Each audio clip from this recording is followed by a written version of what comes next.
Hello, everyone, and happy Monday. I hope you had a wonderful weekend. There is so much to discuss, and I always want to try to keep this as short as possible.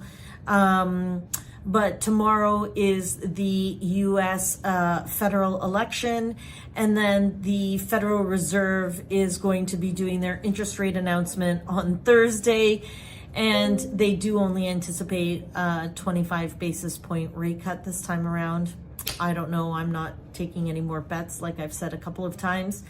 And the Canada job releases on Friday.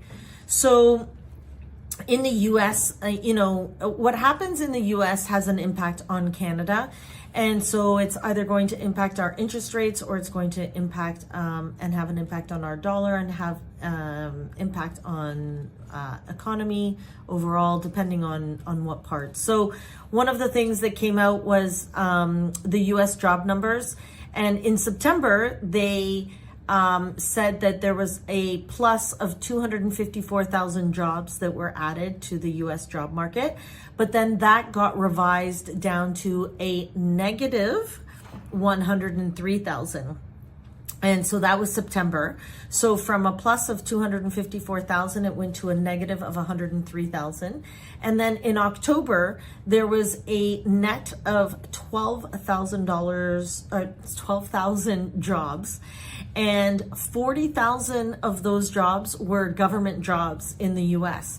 So that means that real jobs out there for the average American was negative 28,000. So now the job numbers are in the negatives in the US. So it'll be very interesting to see what happens on Thursday.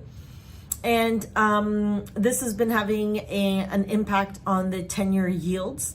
And they rose about 10 basis points on Friday after this really bad jobs report. And so that, the yields have an impact on Canadian bonds, and those have risen.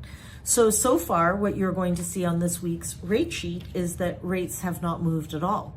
So bonds continue to move, and they're doing what I like to call a little bit of a roller coaster. And that's because of all the numbers and all the heightened anticipation of this week is going to be a very interesting week. So we'll see what I have to report next week. So, give me a call as far as rates are concerned. At this point in time, a lot of people have a lot of questions. And at this point, I am telling people to just get a customized pre-approval so that you understand your numbers. Don't worry about the new rules. Don't worry about any of that stuff. And get a lot of clarity on what your interest rate will be, because when you have to stress test it and add it by 2 basis points, or 2%, sorry, then it really starts to make a difference as far as your numbers are concerned, and ratios are really important. So give me a call. I am just telling people that to cut through all of the confusion, just give me a call, set up a time to chat for at least 15 minutes, get an idea of what needs to be done, what needs to get organized, and then we can kind of go from there. Have yourselves a great week. If you have any questions, please feel free to give me a call, text message me, email me, or page me through the office. Have a great week, and until next week, take care.